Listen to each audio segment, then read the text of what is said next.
नमस्कार, एडूराम research centre के YouTube channel में आप सभी का स्वागत है। आज हम बात करेंगे, जो पहले पार्ट में हमने बात करी थी 18 से 20 तारीख सितंबर के करंट अफेयर की।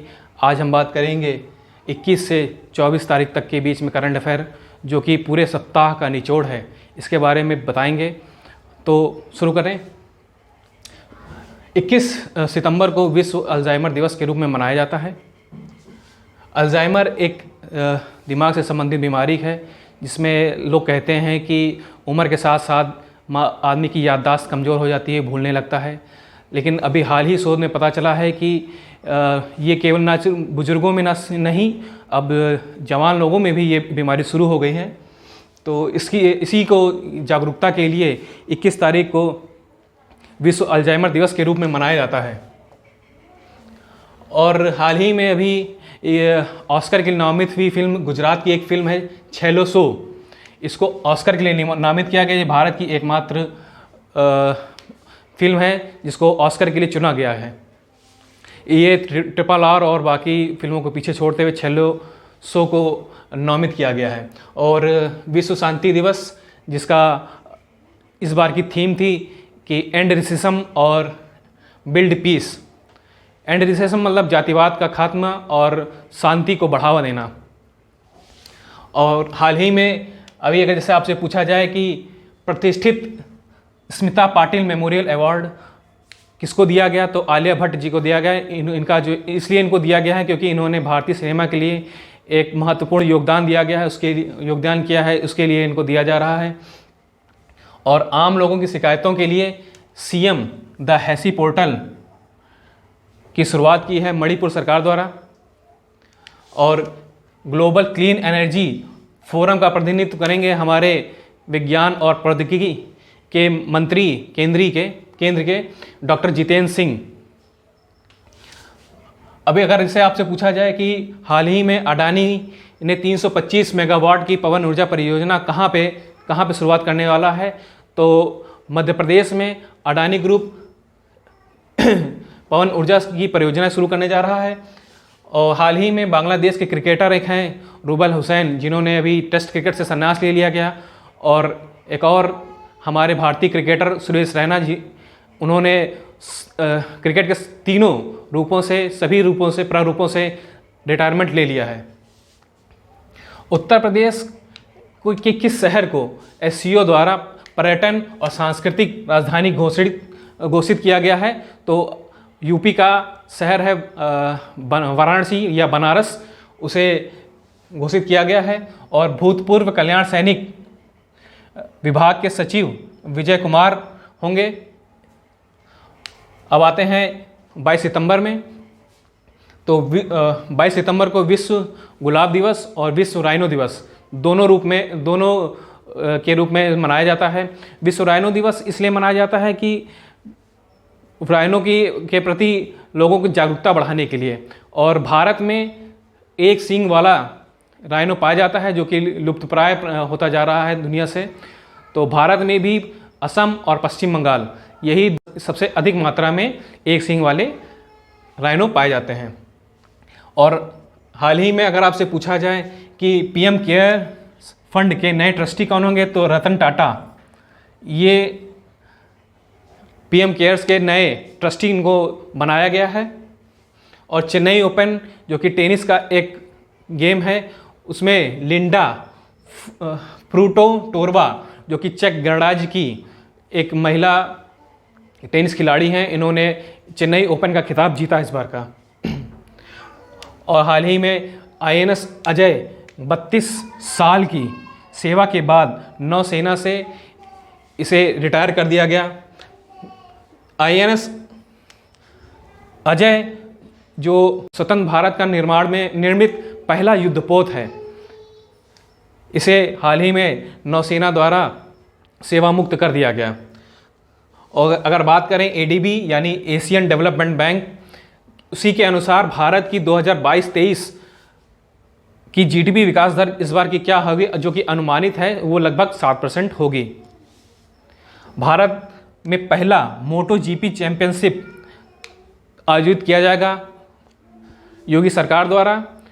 मोटो जीपी यानी मोटरसाइकिल के द्वारा जो रेस होती है, चैंपियनशिप होती है मोटो जीपी, उसे कहते हैं। वो ग्रेटर नोएडा में होगा, जिसे बुद्ध इंटरनेशनल सर्किट के नाम से आप शायद सुने होंगे, जहाँ पे फार्मूला 1 की रेस होती है। उसी जगह पर इसका आयोजन किया जाएगा।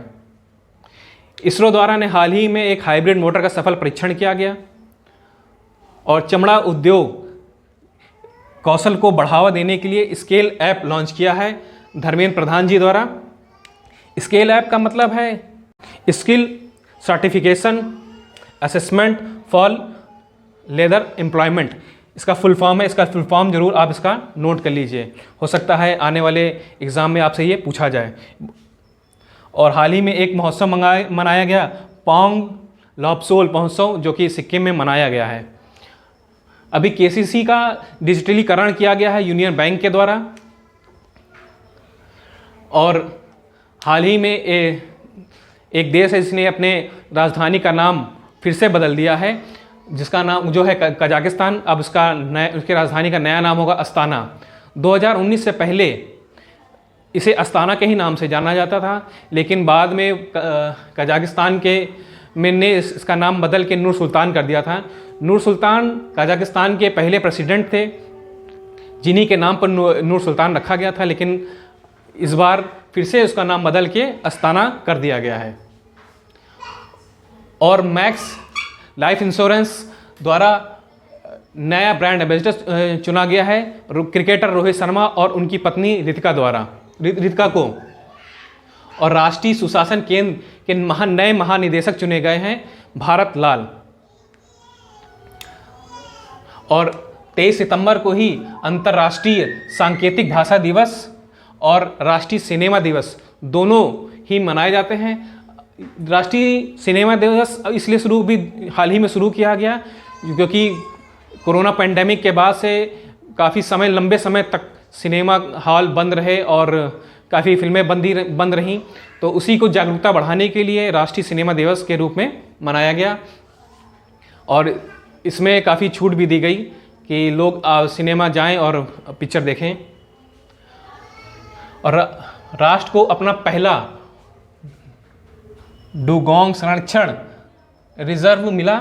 डुगोंग एक जलीय जीव है, समुद्री जलीय जीव है, जिसे इसके संरक्षण के लिए तमिलनाडु में एक कुछ क्षेत्र संरक्षित कर दिया गया है ताकि ये विलुप्त प्राय प्राणी आगे इसकी बढ़ सके। और दिल्ली के राज्यपाल इन्होंने एक नई शुरुआत करी है सामुदायिक पुलिस पहल की। और पहला फ्लोटिंग फोटो प्रदर्शनी हाल ही में शुरू किया गया मणिपुर में, जो कि लोकटक झील में फ्लोटिंग फोटो प्रदर्शनी शुरुआत की गई। और हाल ही में वलेरी पॉलकोव का निधन हो गया, जो कि एक रशियन अंतरिक्ष यात्री थे।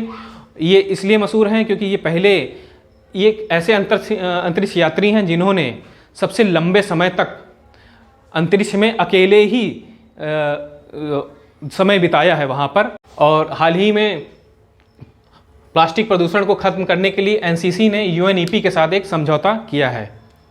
नॉर्थ चैनल को तैरकर पार करने वाले सबसे उम्र दराज भारतीय एल्विस अली रहे हैं। नॉर्थ चैनल, जो कि दक्षिण पश्चिम स्कॉटलैंड और उत्तर पूर्व आयरलैंड के बीच में स्थित है, उसे ही नॉर्थ चैनल कहा जाता है। अब बात करें 24 सितंबर की जो महत्वपूर्ण घटनाएं थी उसके बारे में, तो REC rural electrification corporation limited को महारत्न कंपनी का दर्जा दिया गया है। ये अब तक की भारत की 12वीं महारत्न कंपनी है जिसे महारत्न कंपनी का दर्जा दिया गया। ये बहुत ही इंपॉर्टेंट क्वेश्चन है क्योंकि कुछ ही हैं जो महारत्न कंपनियां हैं, तो हाल ही में अगर इसको जोड़ा गया है तो ये इस क्वेश्चन के आने की प्रबल संभावना है। और भारत का पहला सफल पूर्ण हाथ प्रत्यारोपण किया गया, जो कि केरल के अस्पताल में किया गया है। इसमें 2 लोगों का हाथ का प्रत्यारोपण किया गया। इसमें एक ईरान के व्यक्ति थे, उनका एक भारतीय व्यक्ति, 2 लोगों का पूर्ण हाथ का प्रत्यारोपण किया गया है। नवजात बच्चों की मौतों को रोकने के लिए पोर्टेबल उपकरण सांस जो कि उसका उपयोग किया जाएगा। ये असम सरकार द्वारा इस उपकरण का उपयोग किया जाएगा। हाल ही में चर्चा में रहा मून लाइटिंग क्षेत्र।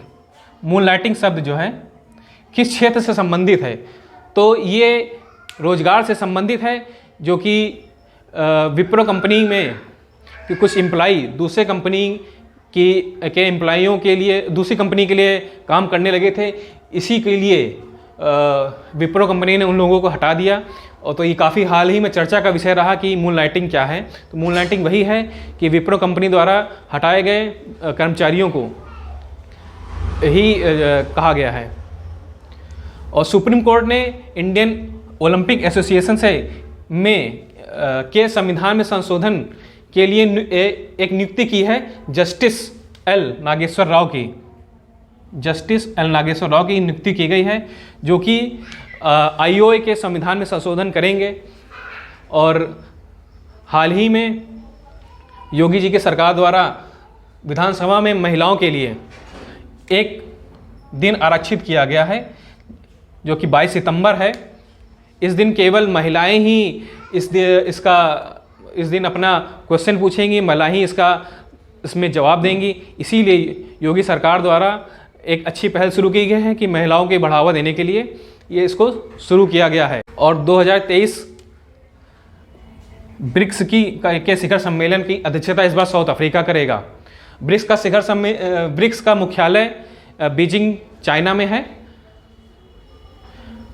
तो ये रहा पूरे हफ्ते का निचोड़ जो कि मैं आपके लिए लेके आया।